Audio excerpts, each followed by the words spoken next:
IVM. So it's been another great week at IVM Podcast, and if you aren't following us on social media, please make sure you do. We're IVM Podcast on Twitter, Facebook, Instagram, all the major social media networks. This week on the Pragati Podcast, Pawan and Hamsini talk to economist Anupam Manur about how India is tackling creating new jobs. On the Pulyabazi show, tune into part 2 of Pranay's interview with China expert Manoj Keval Ramani. On Simblified in a Shorty, Srikeit, Chuck and Naren give interesting tidbits about the qualifying round of the 2018 World Cup. On Cyrus Says this week, Cyrus has a conversation with friend of the network Vivek Kaul about the economy. On Who's Your Mommy, Veda and her friends discuss the strange and disturbing questions they've been asked by their kids. On Keeping It Queer, Naveen talks to non-binary Instagram sensation Diane Rebello. On Varta Lab last week, Akash and Naveen exchanged some hilarious stories with Balraj Ghai, owner of the Hotel Intercontinental and The Habitat. And with that, let me get you on to your shows.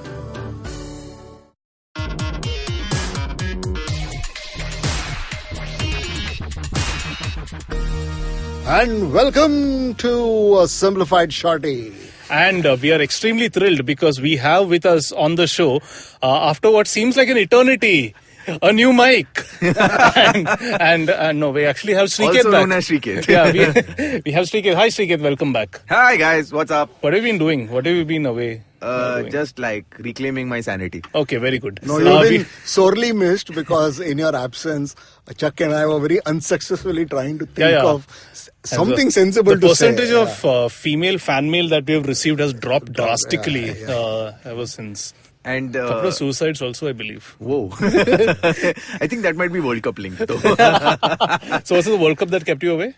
Pretty much, yeah. And then hype for World Cup before that. Correct. So basically what has happened is, for those people who still think that Srikeit was making PPTs, he was actually our undercover agent in Russia, which is as shady a sentence as I can construct.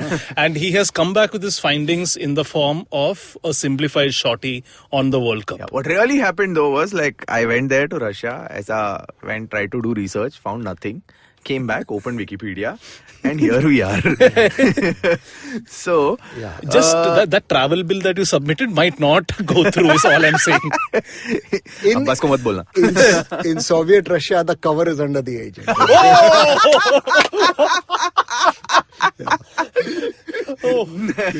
That's all fan mail spike this week. Anyway, as you all may know, unless you live under a fairly sizable rock, or the rock lives under you in Soviet Russia. It's World Cup time, and where once every 4 years football takes over and everyone suddenly is an expert on football players' tactics. The actual World Cup, not that thing that is going to happen next year and all. Yeah, proper football World Cup. And which is what, I mean, when you say football World Cup, it's actually a friggin' World Cup. Like, it's the whole world gets involved and all that. Yeah. Like, the worst example of using world frivolously is when in the US they call it the World Series. Yeah. And like, 2 teams from inside the US are playing. There's only one country involved. World Series. World Series, world famous in Pittsburgh or something. So, as you may know, I mean, I'm a fairly involved football fan, even when the World Cup is not on, which is not the case for most people, especially in India, who follow the World Cup, who suddenly become real big experts of, like, all kinds of players, tactics, rules, everything is full on, like, knowledge is there. But the moment you, like, probe a little more, like, ऐसा pass करना चाहिए था, वो player है ना, उसको ऐसा करना चाहिए था. Like, the moment you probe a little, what is VAR? Like, I don't have this STD. Kind of scenario will happen. Then you're like full that this kind of stuff happens. But what we're going to talk about, what we're going to simplify in this shorty this time is the FIFA qualification method. So, like, as we mentioned earlier, this is truly a World Cup. Yeah. So, the world actually has a significant representation in FIFA, which means of the, I don't know exactly how many 192 countries. Yeah, it varies. There are 215 countries in the FIFA qualification process. Depending on who you ask, depending on whether China is involved in, Taiwan is minor or sort of thing. So then there are 215 teams who want to play at the World Cup effectively, and they have to come down to 32.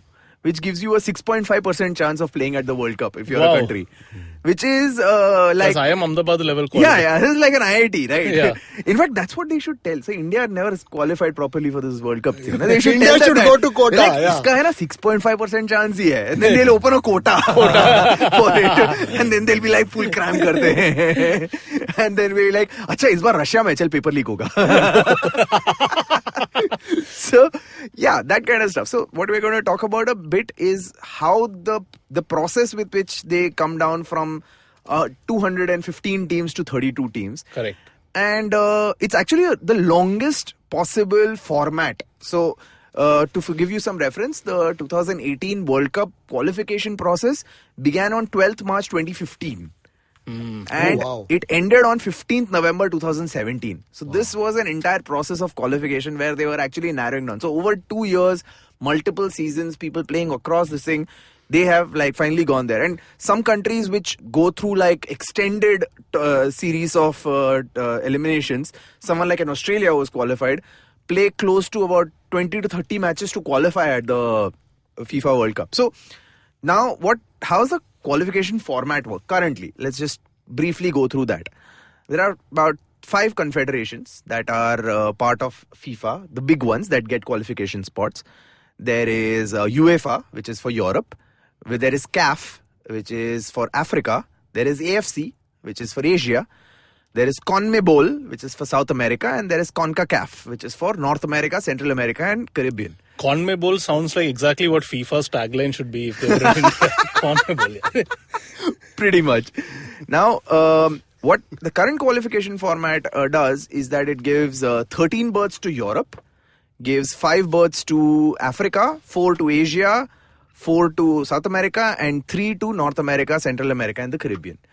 Now, that adds up to 29 places. Right. And the remaining, 30 places. And the remaining 2 places... I know.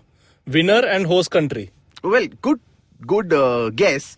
But actually the winner and host country is part of the overall number of berths assigned. Right. The 2 berths actually go to an intercontinental playoff. So if you see the official way they write the thing, the intercontinental playoff is between the Oceania, which does not have a berth of its own, AFC, which is Asia, the South America and Central America and Caribbean.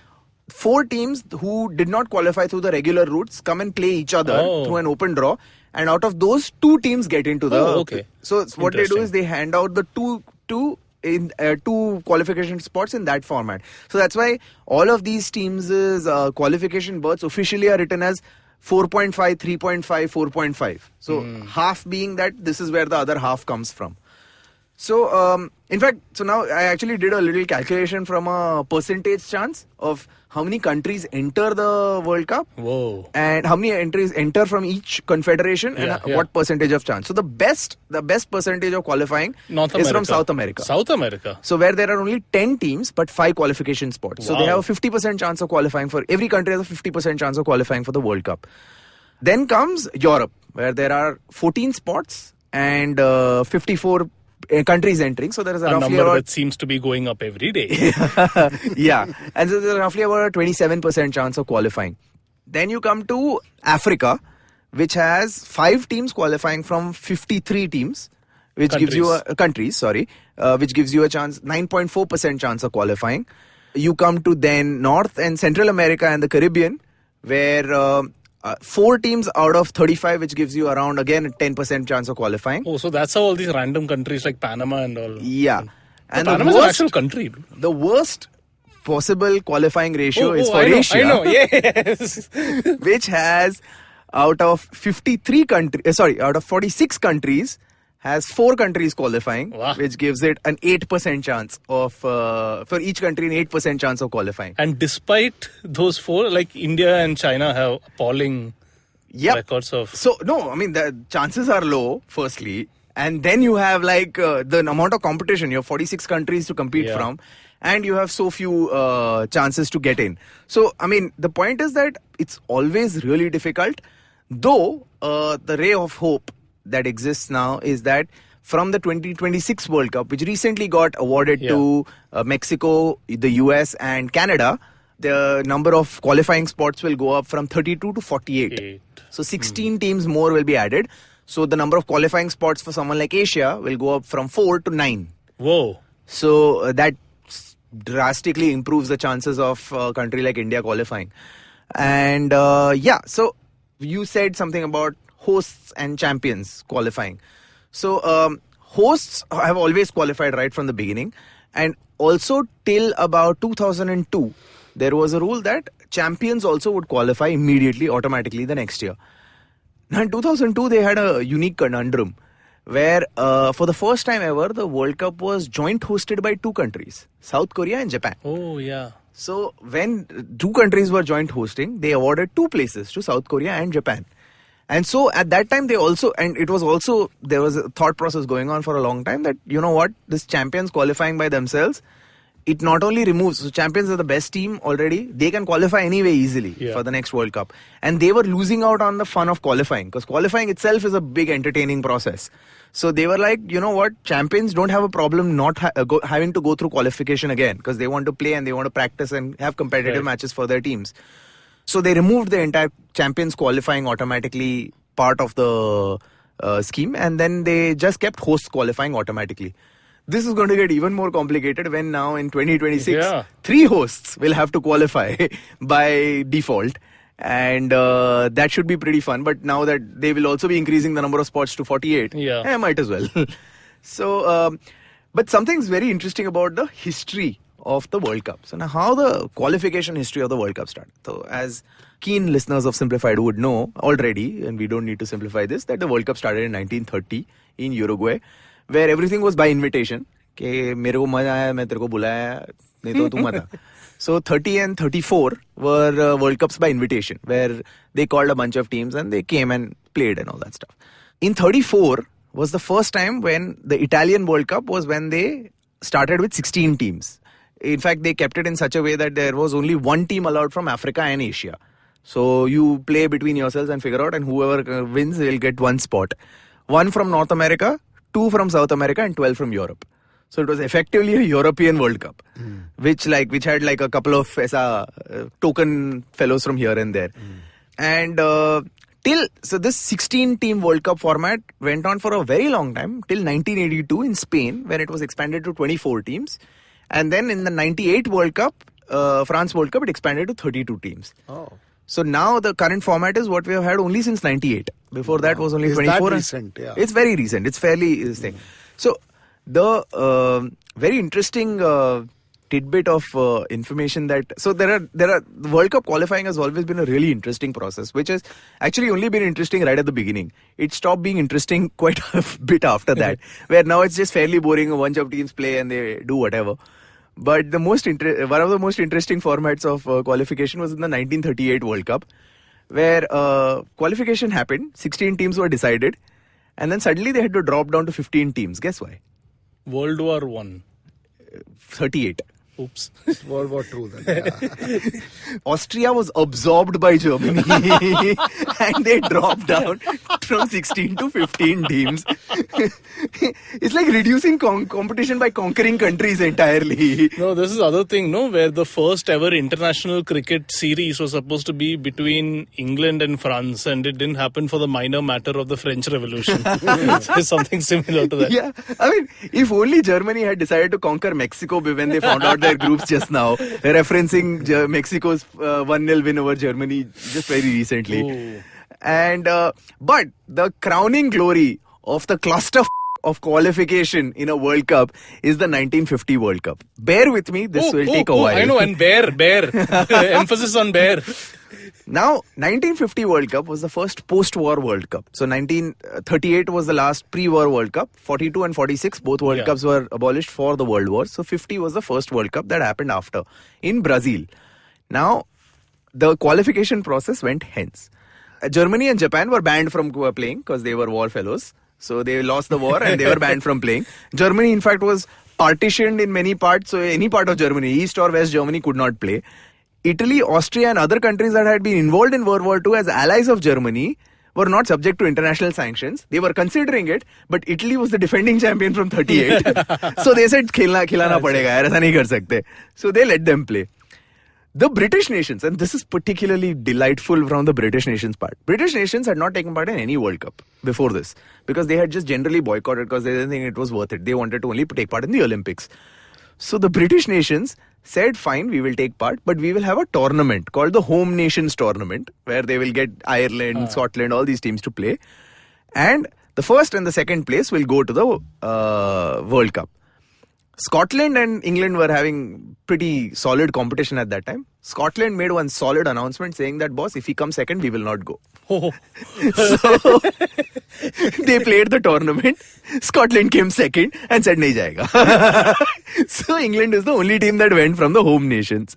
A whole number of teams in who were under the Soviet influence behind the Iron Curtain refused to participate because Russia said no.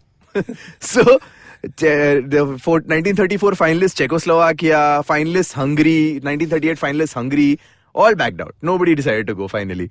Finland, despite being a co-belligerent of Nazi Germany from 1941 to 1944, was allowed to qualify. But then afterwards, Soviet Russia said no. So they withdrew, even though they finished their qualification matches, and FIFA retrospectively declared their matches as friendlies. Because they were like, they were playing only friendlies. Now, this was before qualification. After qualification, Ecuador, Argentina and Peru withdrew from the qualifying draw because they were like, Brazil ko World Cup diya, humne khelega. So therefore, Chile, Bolivia and Paraguay and Uruguay qualified by default. So these countries just like turned up. And we haven't come to Asia yet. Oh yeah, wait. Austria withdrew, claiming its team was too inexperienced. Fair enough. Belgium also withdrew from the qualification tournament for the same reason. Now, Switzerland, Turkey qualified by default. In Asia, Philippines, Indonesia and Burma all withdrew. And India qualified by default. Here, now as the urban legend very popularly known in India goes, that Indian team wanted to play barefoot and they didn't allow, which was all bull. Oh. It is complete bull.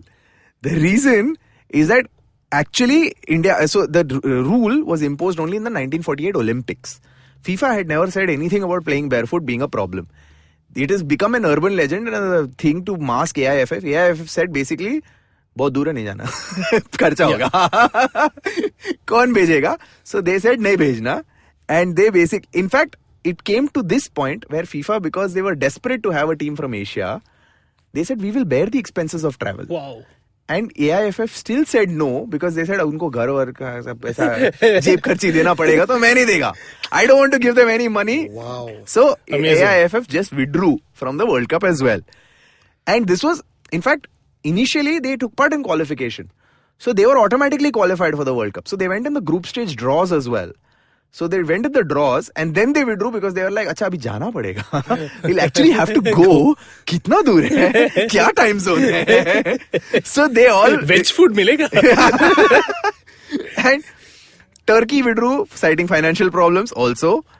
Portugal, Ireland and France, who had been eliminated in qualifying, were, because of the gaps left by Scotland and Turkey, they said, okay, fine, aa jao, we'll let you play in this World Cup. And Portugal and Ireland refused, saying, I don't want remains. France initially accepted, and then pride came, and then they said, no, we'll also not come. So therefore, they also withdrew at the last moment. And because of which, they withdrew literally days before the World Cup started. So a World Cup which was supposed to have 16 teams, at the end only could muster 13 teams who ended up in Brazil. This was almost like last minute mein, they are literally standing on the shore saying, "Kaun-sa team aane wala hai? Hum log sabko khelne dega." And then they were, at this point, they would be like, "Acha, local 2-3 team ko utha lo na, unko country bol ke khilane dete." Because nobody was turning up to play. Temporarily partitioned Brazil into 2 teams. Yeah, so at the end of the day, the World Cup ended up with only 13 teams who played. Amazing. In fact, it's so small that the last 2 teams that withdrew from there, the last group only had 2 teams, Uruguay and Bolivia. And Uruguay ended up in the final. So the moral of the story basically is, if you're FIFA and there is a World War III, wait for a few years before hosting the World Cup. Pretty much.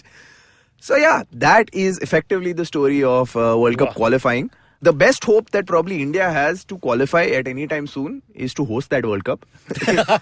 Because of the intense competition in the AFC and the relative quality of India compared to other countries. We hope India can qualify sometime soon. Even as hosts, chalega. We'll figure something. Then, yeah, so that's the story of FIFA qualifying. Amazing. And that is about it for this simplified shorty that has become a little somewhere between a shorty and a long. Yeah, somewhere like 3/4, simplified 3/4. Yeah. And we have a bigger episode coming out next week, which will look at the history of the World Cup and stuff like that. And we have interesting news as well. Simplified will soon hit 100 episodes, and we are going to do a live episode. Yay! Yes. And yes, this should be on the 28th of July, details of which will come out soon. Just stay tuned to the IVM social media channels or our own social media channels. You can rest assured this is the only thing that we'll be talking about for a while. And it will happen in Mumbai somewhere. Hope to see you guys there. Feels like a secret set. Yeah. And that was it. So see you next week. And stay tuned, stay smiling, and see you soon.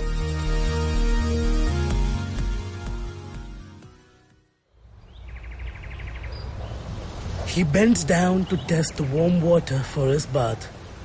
He comes here to quench his thirst for a hot shower and some podcasts. You can witness how he enjoys having other people talk about cool stuff in his bathroom. Indeed, it helps him with his loneliness. You can find more of his species on ivmpodcast.com, your one-stop destination where you can check out the coolest Indian podcasts. Happy listening.